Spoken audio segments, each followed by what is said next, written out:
దేశంలో 4 రాష్ట్రాలకు ఎన్నికలు జరగబోతున్న సంగతి అందరికి ఎరుకున్న ముచ్చటే. కేరళ, తమిళనాడు, పశ్చిమ బెంగాల్, అస్సాం రాష్ట్రాలల్లా హోరాహోరీ ఎన్నికల ప్రచారాలు జరుగుతున్నాయి. అయితే కేరళం రాష్ట్రం ఎన్నికలల్లా కాంగ్రెస్ పార్టీని ఖచ్చితంగా గెలిపించేటానికి మన సీఎం రేవంత్ రెడ్డి సారు కంకణం కట్టుకున్నట్టేగా అనిస్తుంది. అక్కడి ప్రచారాలలో పాల్గొని కేరళం పబ్లిక్ ను చెయ్యి గుర్తుకే మలుపుతున్నాడు. ఆ ముచ్చట్లెందుకు చూద్దాం పా.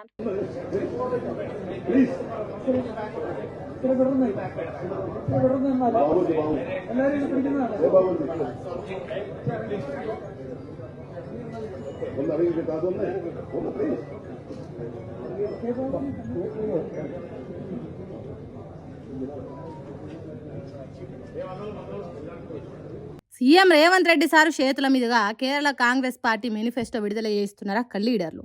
రేవంత్ రెడ్డి సార్ చెప్పిండంటే తూచా తప్పకుండా కేరళ రాష్ట్రం పబ్లిక్ సీఎం రేవంత్ రెడ్డి సార్ను పిలుచుకొని మరి హామీల పత్రాన్ని విడుదల చేయించిండ్రు.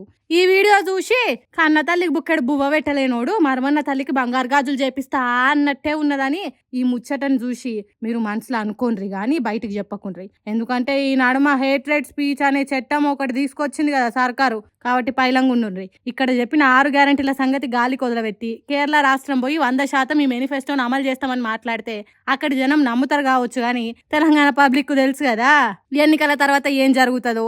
యూడీఎఫ్ కూటమిని గెలిపించి కమ్యూనిస్టులను ఓడించుండ్రి అన్నట్టు చెప్పిండట కేరళ రాష్ట్రంలో రేవంత్ రెడ్డి సారు. దేశం మొత్తంలో కమ్యూనిస్టులతో కలిసి మెలిసి తిరుగుతారు. తెలంగాణ రాష్ట్రంలో సిపిఐ పార్టీకి 2 సీట్లు ఇచ్చి పొత్తు పెట్టుకుంటారు. అంతేగాని కేరళ రాష్ట్రంలో మాత్రం వాళ్ళ మీదనే పోటీకి దిగి అడ్డగోలు హామీలు గుప్పించి ఎన్నికల గెలుద్దామని చూస్తున్నారు. సరే, రాజకీయాలు అన్నప్పుడు శాశ్వత శత్రువులు ఉండరు, శాశ్వత మిత్రులు ఉండరు, కానీ 6 గ్యారెంటీలు మొత్తం అమలు చేయని తెలంగాణ సీఎం కేరళ రాష్ట్రానికి పోయి 100% మా కాంగ్రెస్ పార్టీ హామీలు అమలు చేస్తుందని చెప్పుడే గమ్మత్తున్నదని నవ్వుకుంటారట తెలంగాణ ఊర్ల పొంటి. ఏందో ఏమో పోన్రి, అంత గందరగోళం గాయ ఉన్నాయి రాజకీయాలు పాడే.